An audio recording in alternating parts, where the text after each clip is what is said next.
Hello friends, ಇವತ್ತು ನಾನು mushroom fry ಮಾಡೋಕ್ಕೆ ಹೋಗ್ತಾಯಿದ್ದೀನಿ. ಅದಕ್ಕೆ ಬೇಕಾಗಿರೋ ಐಟಮ್ಸ್ ಏನಂದರೆ, ಒಂದು 400 ಗ್ರಾಮ್ಸ್ ಮಶ್ರೂಮ್ ತೊಗೊಂಡಿದ್ದೀನಿ. ಇದನ್ನು ನೀಟಾಗೆ ನಾನು ಬಿಸಿನೀರಲ್ಲಿ ವಾಶ್ ಮಾಡಿದ್ದೀನಿ. ಸ್ವಲ್ಪ ಟರ್ಮರಿಕ್ಕು ಹಾಕಿದ್ದೀನಿ, ಯಾಕಂದರೆ ಇದ್ರ ಮೇಲೆ ಮಡ್ಡೆಲ್ಲ ಇರುತ್ತಲ್ಲ, ಅದು ನೀಟಾಗಿ ಹೋಗಬೇಕು ಅಂತ. ಕ್ಯಾಪ್ಸಿಕಮ್ಮು, ಒಂದು ಮಸಾಲ ಪೌಡ್ರು, ಆಮೇಲೆ ಟೊಮ್ಯಾಟೊ, ಆನಿಯನ್ನು, ಗೀ ಮತ್ತು ಉಪ್ಪು, ಸಾಸಿವೆ, ಎಣ್ಣೆ. ಇಷ್ಟೇ ಐಟಮ್ಸಿಂದ ನಾನು ಮಶ್ರೂಮ್ ಮಸಾಲೆ ಫ್ರೈ ಮಾಡೋಕ್ಕೆ ಕೊಟ್ಟಿದ್ದೀನಿ. ಬನ್ನಿ ನೋಡೋಣ ಹೆಂಗೆ ಮಾಡೋದು ಅಂತ. ಸೊ ಸಾಸಿವೆ ಸಿಡಿದ್ಮೇಲೆ ನಾನು ಸ್ವಲ್ಪ ಕರ್ಬೇವಿನ ಸೊಪ್ಪು ಹಾಕ್ತಾಯಿದ್ದೀನಿ. ಸೊ ಕರ್ಬೇವಿನ ಸೊಪ್ಪು ಹಾಕಿದ ನಂತರ ನಾನು ರೆಡಿ ಮಾಡ್ಕೊಂಡಿದ್ದೀನಿ ಈರುಳ್ಳಿ ಎಲ್ಲ. ಸೊ ಈರುಳ್ಳಿನ ಹಾಕಬೇಕು. ಸೊ ಈರುಳ್ಳಿ ಹಾಕೋಣ ಫಸ್ಟು.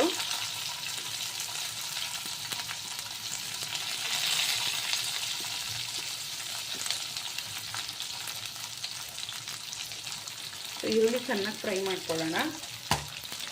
ಸೊ ಇದನ್ನು ನಾವು ಯಾವುದಕ್ಕೆ ಬೇಕಾದರೂ ತಿನ್ಬೋದು, ಚಪಾತಿಗೆ ತಿನ್ಬೋದು, ರೈಸಿಗೆ ತಿನ್ಬೋದು, ಯಾವುದಕ್ಕೆ ಬೇಕಾದರೂ ತಿನ್ಬೋದು. ಸೊ ಇವಾಗ ಆನಿಯನ್ನು ಚೆನ್ನಾಗಿ ಫ್ರೈ ಮಾಡ್ಕೊಳ್ತಾ ಇದ್ದೀನಿ. ಬೇಕಾದರೆ ಅರಿಶಿನ ಹಾಕೋಬೋದು. ನಾನೊಂದು ಮಸಾಲೆ ರುಬ್ಬಿಟ್ಟಿದ್ದೀನಿ, ಸೊ ಅದಕ್ಕೆ ಅರಿಶಿನ ಹಾಕಿದ್ದೀನಿ. ಸೊ ಏನು ಬೇಡ, ಅರಿಶಿನ ಹಾಕೋದು ಇನ್ನೊಂದು ಏನು ಬೇಡ.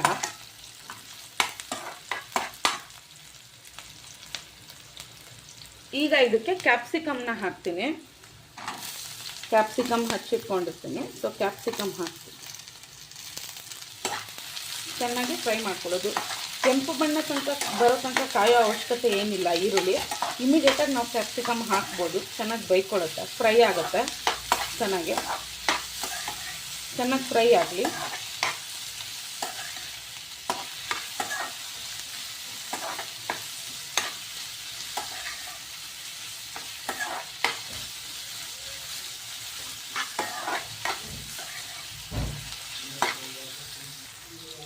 ಈಗ ಒಂದು 2 ಮಿನಿಟ್ಸ್ ಆದಮೇಲೆ ಟೊಮ್ಯಾಟೊ ಹಚ್ಚಿಟ್ಕೊಂಡಿದ್ದೆ, ಒಂದೇ ಒಂದು. ಜಾಸ್ತಿ ಟೊಮ್ಯಾಟೊ ಹಾಕಿಬಿಡಿ, ಹುಳಿ ಬಂದುಬಿಡುತ್ತೆ. ಸೊ ಒಂದೇ ಒಂದು ಟೊಮ್ಯಾಟೊ ಹಚ್ಚಿಟ್ಟಿರೋದನ್ನು ಹಾಕಿದೆ. ಇದನ್ನು ಚೆನ್ನಾಗಿ ಫ್ರೈ ಮಾಡ್ಕೊಂಡ್ಬಿಡ್ತೀನಿ. ಸ್ವಲ್ಪ ಚೆನ್ನಾಗಿ ಫ್ರೈ ಮಾಡಬೇಕು ಇದೆಲ್ಲ. ಇದು ನಮ್ಮಮ್ಮ ಹೇಳ್ಕೊಟ್ಟಿದ್ದ ರೆಸಿಪಿ. ನನಗೆ ತುಂಬ ಚೆನ್ನಾಗಿ ಬರುತ್ತೆ. ಎಲ್ಲ ಪಲ್ಯಗಳಿಗೂ ನಾವು ಈ ಪೌಡ್ರ್ ಮಾಡೋದು ಹೇಗೆ ಅಂತ ಹೇಳ್ತೀನಿ ಪ್ರೋಸೆಸ್ಸಲ್ಲಿ. ಆ ಪೌಡ್ರನ್ನ ನಾವು ಎಲ್ಲ ಪಲ್ಯಗಳಿಗೂ ಹಾಕ್ಕೋಬೋದು, ಬೇಕಾದರೆ ಚೆನ್ನಾಗಿ ಬರುತ್ತೆ ಟೇಸ್ಟು.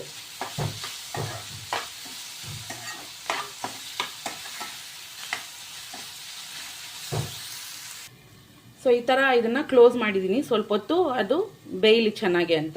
ಚೆನ್ನಾಗಿ ಬೇಯಬೇಕು, ಆಮೇಲೆ ತಿನ್ನೋಕ್ಕೆ ಚೆನ್ನಾಗಿರುತ್ತೆ. ಸೊ ನೋಡಿ, ಈ ಸ್ಟೇಜಿಗೆ ಬಂದಮೇಲೆ ನಾನೇನು ಮಾಡ್ತೀನಿ, ತೊಳೆದಿಟ್ಟಿರೋಂಥ ಮಶ್ರೂಮ್ನ ಇದಕ್ಕೆ ಹಾಕ್ತೀನಿ. ಸೊ ನಾನಿಲ್ಲಿ 400 ಗ್ರಾಮ್ಸ್ ಮಶ್ರೂಮ್ ತೊಗೊಂಡಿದ್ದೀನಿ. 400 ಗ್ರಾಮ್ಸ್ ಮಶ್ರೂಮ್ಗೆ 1.5 ಕ್ಯಾಪ್ಸಿಕಮ್ ಹಾಕ್ತಿದ್ದೀನಿ.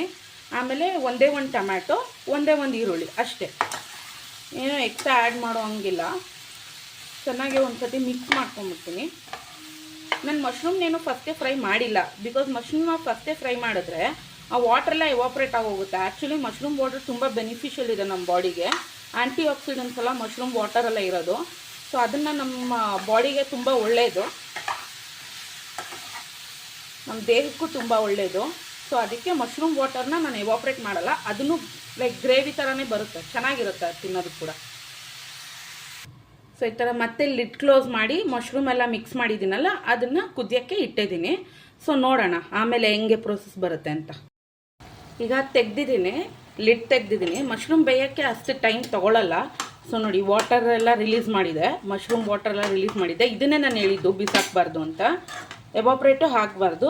ಸೊ ಇದು ಎವಾಪ್ರೇಟ್ ಆಗೋಕ್ಕೆ ಮುಂಚೆ ನಾನೊಂದು ಮಸಾಲ ಪೌಡ್ರ್ ರೆಡಿ ಮಾಡ್ಕೊಂಡಿದ್ದೀನಿ. ಇದೇ ಆ ಮಸಾಲ ಪೌಡ್ರ್. ಇದೇನೆಂದರೆ, ನಾನು ಒಂದು ಇಡೀ ಕಡಲೆ ಬೀಜ, ಆಮೇಲೆ ಬೆಳ್ಳುಳ್ಳಿ ಒಂದು, ಆಮೇಲೆ ಖಾರದ ಪುಡಿ 2 ಸ್ಪೂನು, ಧನಿಯಾ ಪುಡಿ 1 ಸ್ಪೂನು ಎಲ್ಲ ಹಾಕಿ ಮಿಕ್ಸಿ ಮಾಡಿಟ್ಕೊಂಡಿದ್ದೀನಿ. ಸೊ ಇದನ್ನು ನೀವು ಯಾವುದೇ ಥರ ಪಲ್ಯ ಮಾಡಿದಾಗೂ ಹಾಕ್ಕೋಬೋದು. ಗೋರಿಕಾಯಿ ಪಲ್ಯ ಮಾಡಿದಾಗ ಹಾಕ್ಕೋಬೋದು, ಚಪ್ರದವರೆಕಾಯಿಗೆ ಹಾಕ್ಕೋಬೋದು. ತುಂಬಾ ಟೇಸ್ಟಿಯಾಗಿರುತ್ತೆ. ಸೊ ಇದನ್ನು ನಾನು ಫುಲ್ಲು ಮಶ್ರೂಮ್ಗೆ ಹಾಕ್ತಾಯಿದ್ದೀನಿ. ಈ ಪೌಡರ್ನ ಚೆನ್ನಾಗಿ ಮಿಕ್ಸ್ ಮಾಡ್ಕೋಬೇಕು. ಹಾಕ್ಕೊಂಡು ಆ ವಾಟ್ರ್ ಇರುತ್ತಲ್ಲ, ಅದೆಲ್ಲ ಗ್ರೇವಿ ಥರ ಆಗುತ್ತೆ ಇದನ್ನು ಹಾಕ್ಕೊಂಡ್ಮೇಲೆ. ನಟ್ಸ್ ಯಾಕೆ ಹಾಕ್ತಾಯಿದ್ದೀನಿ ಅಂದರೆ, ಕಡಲೆ ಬೀಜ ಕೂಡ ಪ್ರೋಟೀನೇ. ಸೊ ಅದು ಚೆನ್ನಾಗಿರುತ್ತೆ ಅಂತ ಹಾಕ್ಕೊಂಡಿದ್ದೀನಿ. ಜೊತೆಗೆ ನಟ್ಟಿ ಟೇಸ್ಟ್ ಕೂಡ ಕೊಡುತ್ತೆ ಅದಕ್ಕೆ. ಚೆನ್ನಾಗಿ ನೀಟಾಗಿ ಮಿಕ್ಸ್ ಮಾಡ್ಕೊಳ್ಳೋದು ಇದನ್ನು. ಮಿಕ್ಸ್ ಮಾಡಿಕೊಂಡು ಸ್ವಲ್ಪ ಹೊತ್ತು ಬೇಯಕ್ಕೆ ಬಿಡಬೇಕು. ಬೇಯಕ್ಕೆ ಬಿಡೋಕ್ಕೆ ಮುಂಚೆ ನಾವು ರುಚಿಗೆ ತಕ್ಕಷ್ಟು ಉಪ್ಪು ಹಾಕಬೇಕು. ಉಪ್ಪು ನೋಡ್ಕೊಂಡು ಹಾಕಿ, ನಿಮ್ಗೆ ಜಾಸ್ತಿ ಬೇಕಂದರೆ ಹೆಂಗೆ ನೋಡಿಕೊಂಡು ಹಾಕಿ. ಸೊ ಎಷ್ಟು ಬೇಕೋ ಅಷ್ಟು ಉಪ್ಪು ಹಾಕ್ಕೋತಾ ಇದ್ದೀನಿ. ಕಡಿಮೆ ಇದ್ದರೆ ಪರವಾಗಿಲ್ಲ, ಆಮೇಲೆ ಹಾಕೋಬೋದು. ಉಪ್ಪು ಜಾಸ್ತಿ ಆಗಬಾರ್ದು. ಸೊ ನೀಟಾಗೆ ಉಪ್ಪೆಲ್ಲ ನೀಟಾಗೆ ಮಿಕ್ಸ್ ಮಾಡ್ಕೊತಾ ಇದ್ದೀನಿ.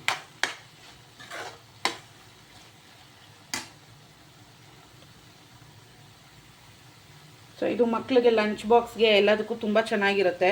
ಒಳ್ಳೆ ರೆಸಿಪಿ ಇದು. ಅವರು ತಿಂತಾರೆ, ತಿಂದೇ ಇರೋರು ಕೂಡ ತಿಂತಾರೆ. ಮಶ್ರೂಮ್ ತಿಂದೇ ಇರೋರು ಕೂಡ ಇಷ್ಟಪಟ್ಟು ತಿಂತಾರೆ. ಈ ರೆಸಿಪಿ ಮಾಡಿ ನೋಡಿ, ಒಂದು ಸತಿ ಟ್ರೈ ಮಾಡಿ. ಟ್ರೈ ಮಾಡಿಬಿಟ್ಟು ರಿವ್ಯೂ ಹೇಳಿ ಹೆಂಗಿದೆ ಅಂತ ನನಗೆ. ಚೆನ್ನಾಗಿ ಮಿಕ್ಸ್ ಮಾಡಿ. ಇವಾಗೆಲ್ಲ ಇಂಗ್ರೀಡಿಯೆಂಟ್ಸ್ ಹಾಕಿದ್ದಾಯಿತು. ಆ ಮಸಾಲೆ ಪೌಡ್ರಲ್ಲೇ ನಾನು ಆಲ್ಮೋಸ್ಟ್ ಎಲ್ಲ ಹಾಕ್ಬಿಟ್ಟಿರ್ತೀನಿ. ಸೊ ನೀವು ಎಕ್ಸ್ಟ್ರಾ ಏನೂ ಆ್ಯಡ್ ಮಾಡೋಂಗಿರಲ್ಲ.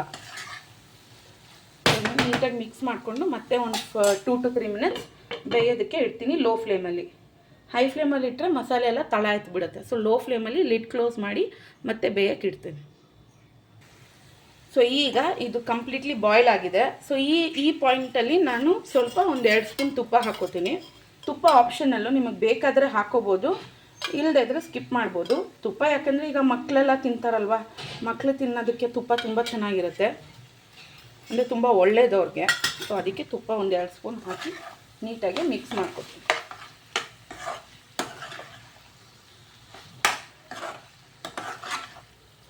ನೀಟಾಗಿ ಮಿಕ್ಸ್ ಮಾಡ್ಕೊಂಡು ಇನ್ನು 1 ಮಿನಿಟ್ ಬೇಯಿಸ್ಕೋಬೇಕು ಅಷ್ಟೇ. 1 ಮಿನಿಟ್ ನೀಟಾಗಿ ಬೇಯಿಸ್ಕೋಬೇಕು. ಸೊ ಇದನ್ನು ನೀವು ಬೇಕಾದರೆ ಅನ್ನಕ್ಕೆ ಮಾಡ್ಕೋಬೋದು, ಇಲ್ಲ ಬೇಳೆ ಸಾರು ಅದಕ್ಕೆಲ್ಲ ಮಾಡ್ಕೋಬೋದು. ಸೈಡ್ ಡಿಶ್ ಆಗಿ ಚೆನ್ನಾಗಿರುತ್ತೆ. ಇಲ್ಲ ಅನ್ನಕ್ಕೂ ನಾವು ಗೊಜ್ಜು ಥರ ಕಲಿಸ್ಕೊಂಡು ತಿನ್ಬೋದು, ತುಂಬ ಚೆನ್ನಾಗಿರುತ್ತೆ. ಗ್ರೇವಿ ಥರ ಅಲ್ಲ, ಸೆಮಿ ಗ್ರೇವಿ ಥರ ಬರುತ್ತಿದ್ದು. ಫುಲ್ ಗ್ರೇವಿ ಅಲ್ಲ, ಫುಲ್ ಡ್ರೈಯೂ ಅಲ್ಲ, ಮೀಡಿಯಮ್ ಆಗಿರುತ್ತೆ.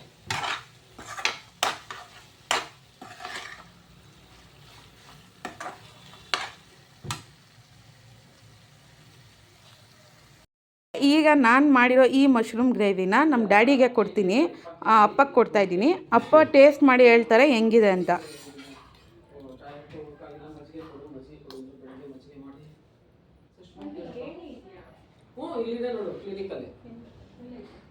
ಹೆಂಗಿದೆ ಅಪ್ಪ?